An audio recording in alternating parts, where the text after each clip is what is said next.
And hello, welcome everybody. I am going to launch right into my screen share.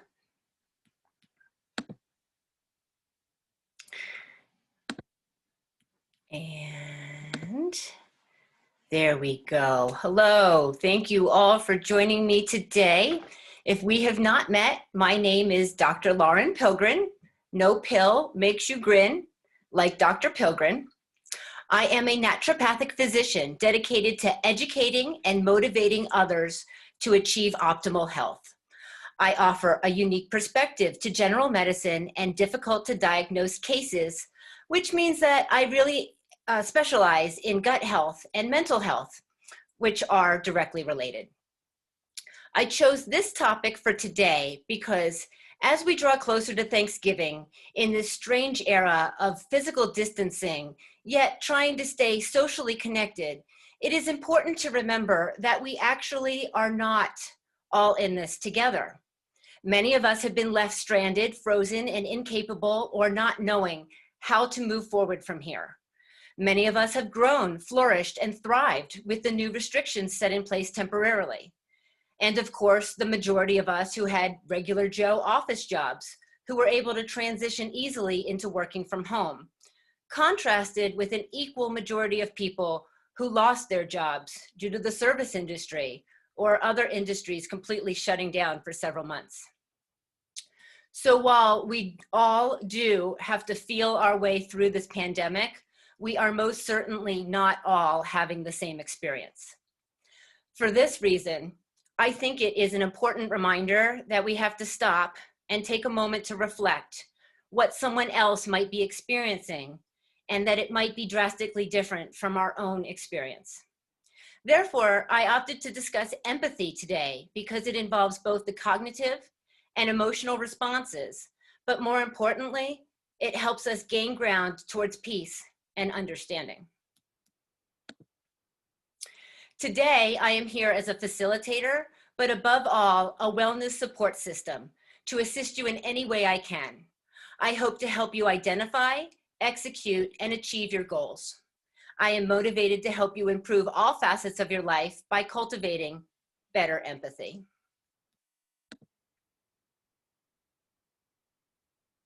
And we'll wait while the slide changes. To put it simply, empathy is the ability to put yourself in someone else's shoes, to feel what they are feeling, to understand that person's perspective and point of view. If you've been following along in the webinar series, you'll know that before I went to medical school, I was an English major and I love the origins of words. The word empathy was first introduced from the German language into English in the early 1900s. The German word is Einfühlung and translates into feeling one's way into. Oxford Languages and Google's English Dictionary define empathy as the ability to understand and share the feelings of another. Therefore, we can only have empathy, we can only share similar feelings if that person has gone through a similar experience. Why do you think there are so many support groups? Many people rely on these groups and the individual stories that brought them all together as a reminder that they are not alone and that there are other people who can understand what they're going through in ways some of their closest friends may not be able to simply because they haven't had the same experience.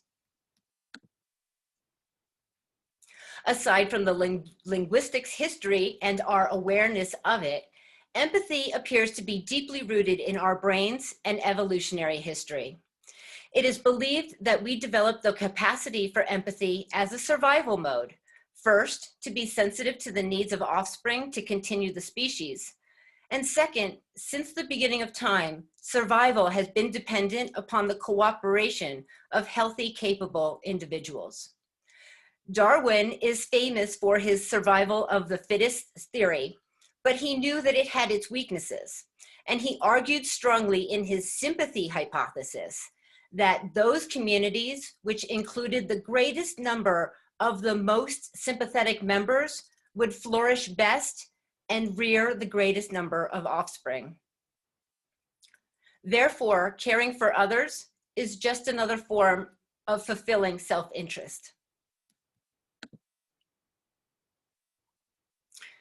And slide change happening slowly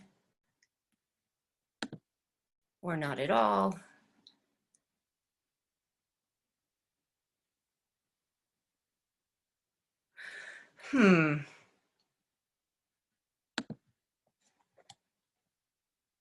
Never had this problem before, sorry.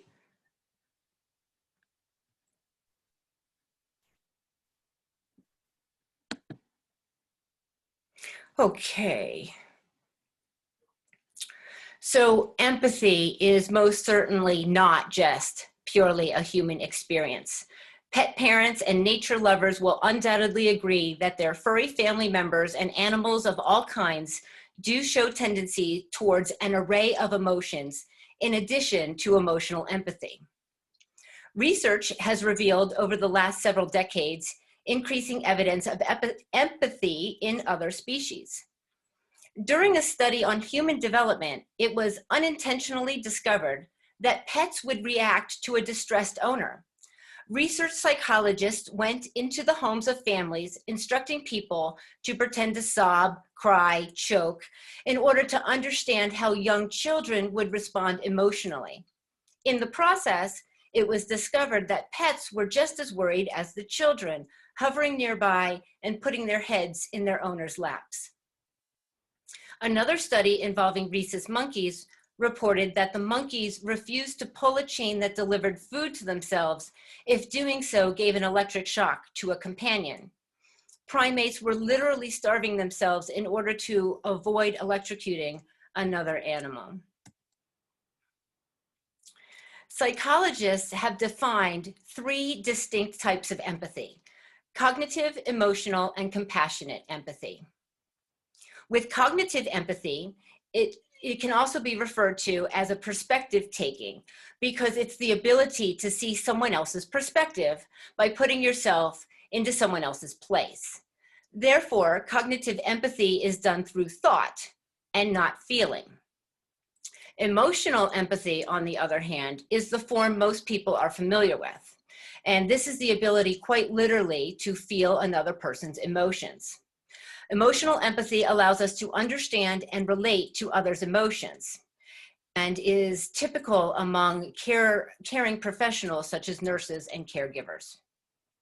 Compassionate empathy is both feeling someone's pain and resulting in taking action. People who want or need your empathy don't typically just need you to understand or feel their pain. Instead, they need you to sympathize with what they are going through and help them take action to resolve it. There are many inspirational quotes involving empathy, and some of my favorite start with one that came from Buddha. Resolve to be tender with the young, compassionate with the aged, sympathetic with the striving, and tolerant with the weak and wrong. Sometime in your life, you will have been all of these. Albert Einstein said, peace cannot be kept by force. It can only be achieved by understanding. Henry Ford said, if there is any one secret of success, it lies in the ability to get the other person's point of view and see things from his angle, as well as your own. And my very favorite inspirational, empathetic quote comes from Dr. Seuss. To the world, you may be one person, but to one person, you might be the world. The key aspect of empathy is that it allows us to understand or feel what others are feeling. But what does this skill do for us? Imagine talking to a friend about something you're experiencing. Usually that friend will have some level of understanding about what you're feeling and what you're going through. However, imagine if they had no way of imagining, no way of understanding, no way of feeling the situation you were describing to them. If this happened frequently, you probably would not remain friends for very long. Empathy, in its various forms, is what allows us to connect with others. Without it, we couldn't respond appropriately to social situations, business dealings, or cues of potential threats. Empathy is different than that gut feeling, which is more of an intuition, spidey sense kind of thing. Emotional empathy is cut and dry. You either have had the same or similar experience and know how the person feels, or you have not and can only sympathize. However, intellectual empathy is one of the few real superpowers I can think of. Intellectual empathy is the ability to get inside someone's head and know what they are thinking and understand where they are coming from, so to speak, what some might call mind reading.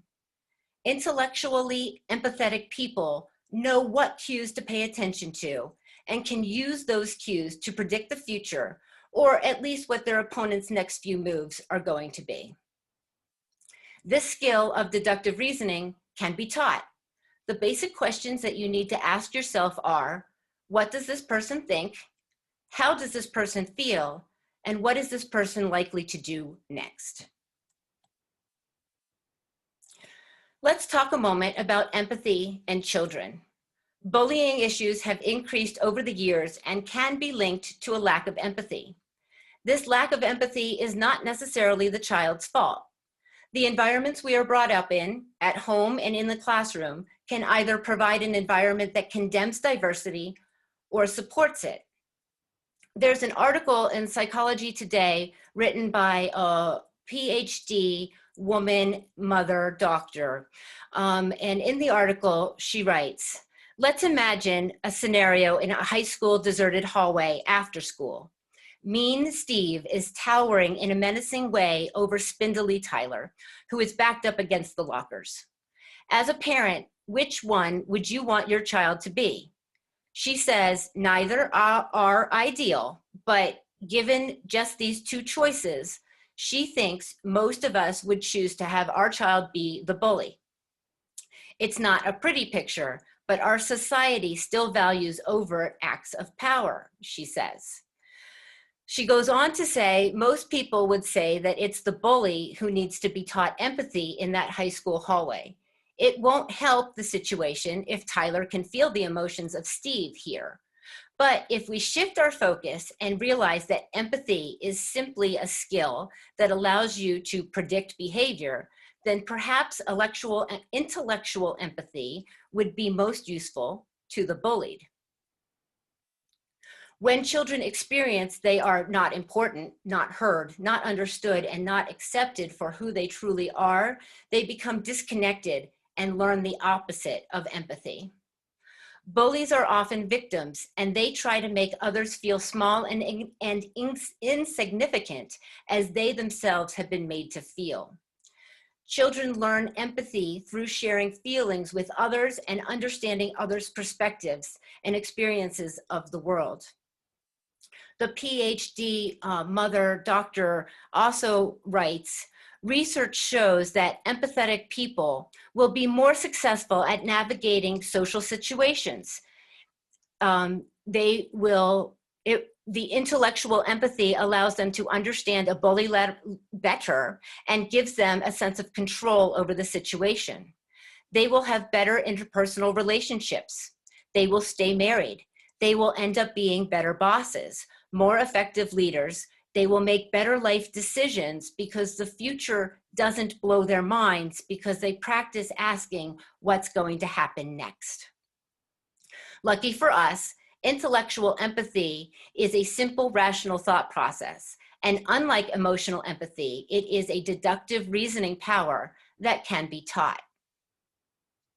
Now that we understand the importance of developing empathy at a young age, let's talk about how to promote empathy in children.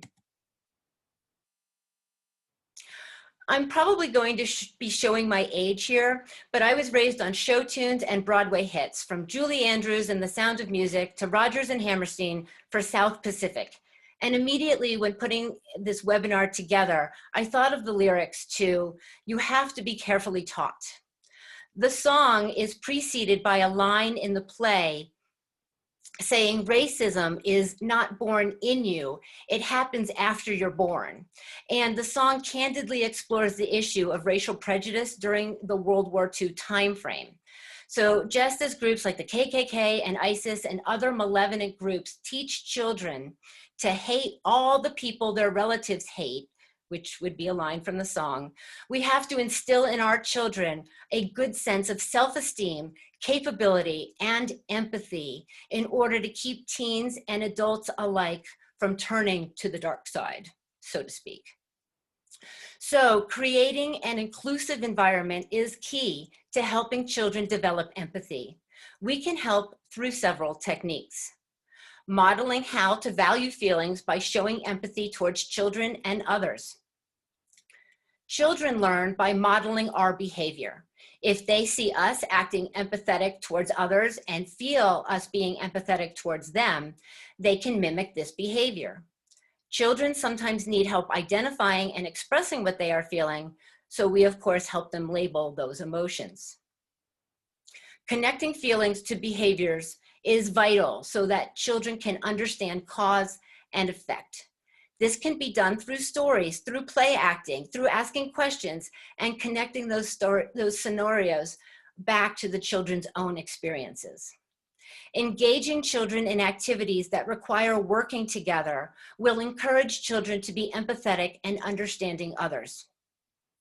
Learning through the act of doing is helpful for both children and adults alike when trying to develop empathy. To develop more profound emotional empathy skills, let's take a moment to understand what empathy is not. As we know, empathy is the experience of understanding another person's thoughts and feelings.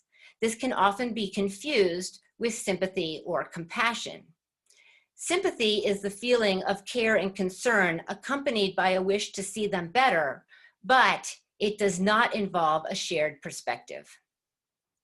Compassion is more involved than empathy and is associated with an active desire to alleviate suffering. While all three traits are related, each is distinct. Sympathy is boiled down to, I care about your pain. Empathy, I feel your pain. Compassion, I want to take away your pain. In order to cultivate empathy, there are two key characteristics we will focus on.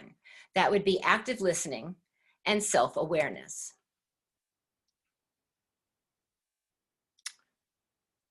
And slide is not going.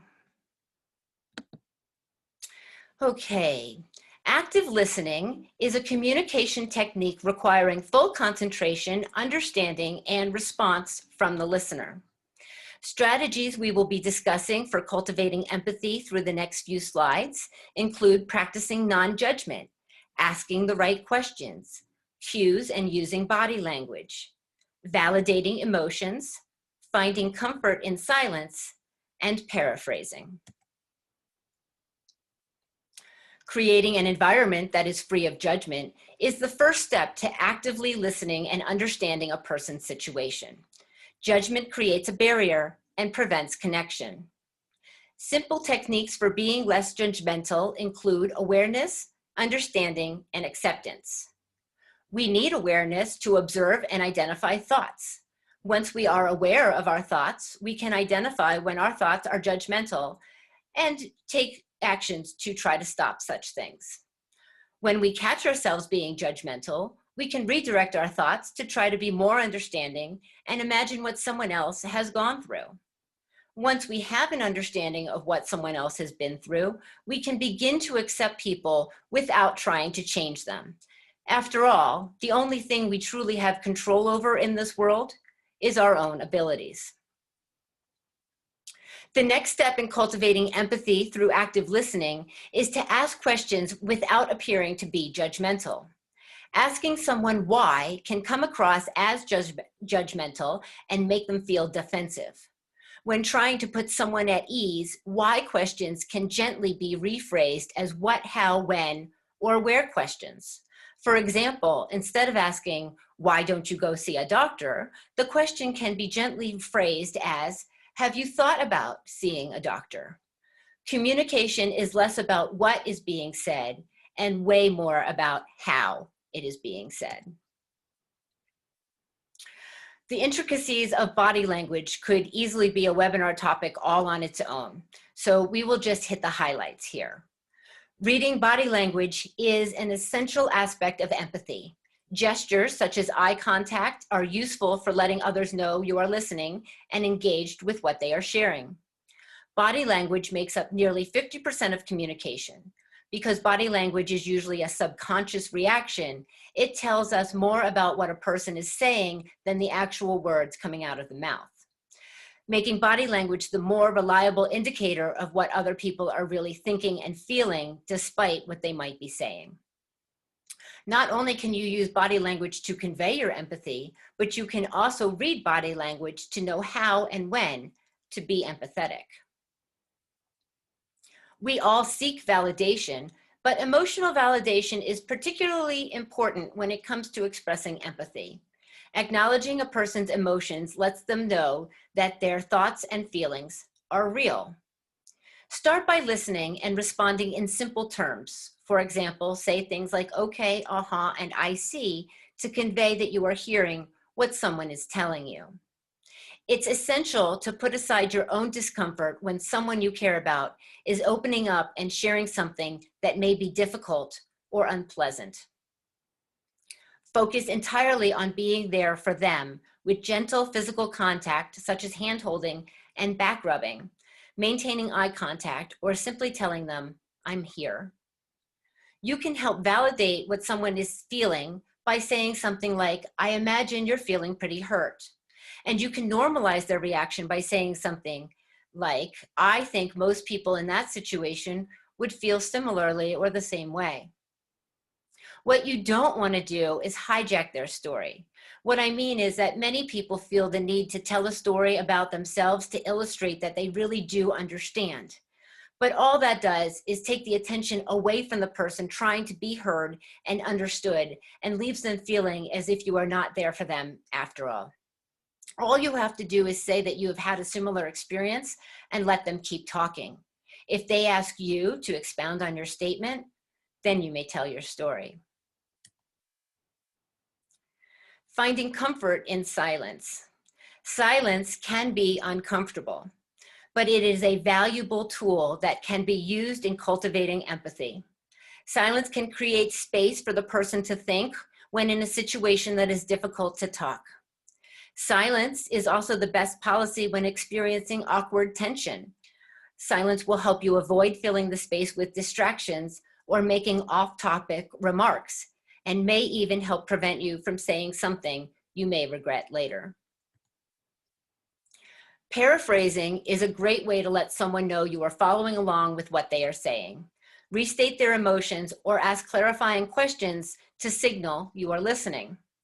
Summarizing their story at the end of the conversation can help a person feel heard and accepted.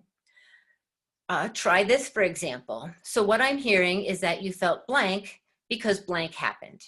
Is that correct? So it should not come to much of a surprise that self-awareness is a significant component of empathy. Understanding your own emotions will help provide a window into someone else's. 2 different studies questioned participants about their emotional self-awareness and their empathy. The results for both groups were the same. The more self-awareness students demonstrated, the higher their cognitive empathy.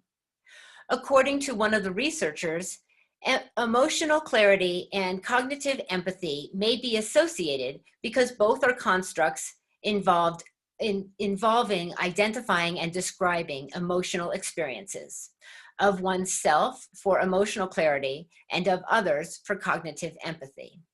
So the question becomes, do you know how self-aware you are?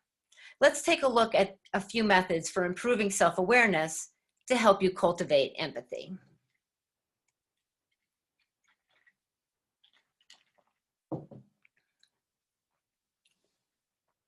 There are several strategies out there, but a few that I tracked down include looking at yourself objectively, keeping a journal, writing down your goals, plans, and priorities, performing daily self-reflection, practicing meditation or other mindfulness habits.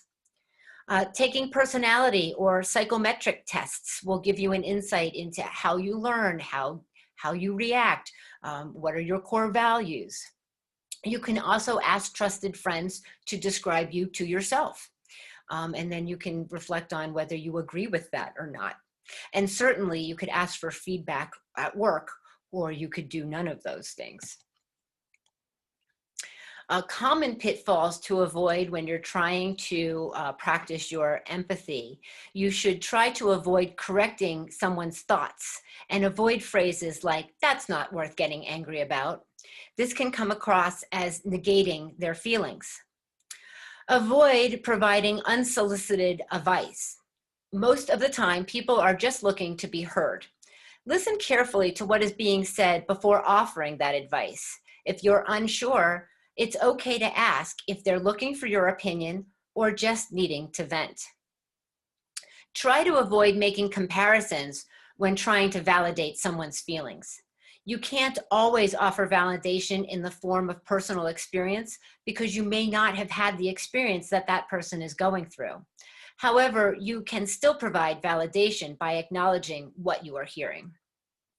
Try to avoid blaming someone for the feelings they are experiencing. Statements such as "you're overreacting" can come off as you telling someone that their feelings are not valid. Also, try to avoid fixing how they are feeling.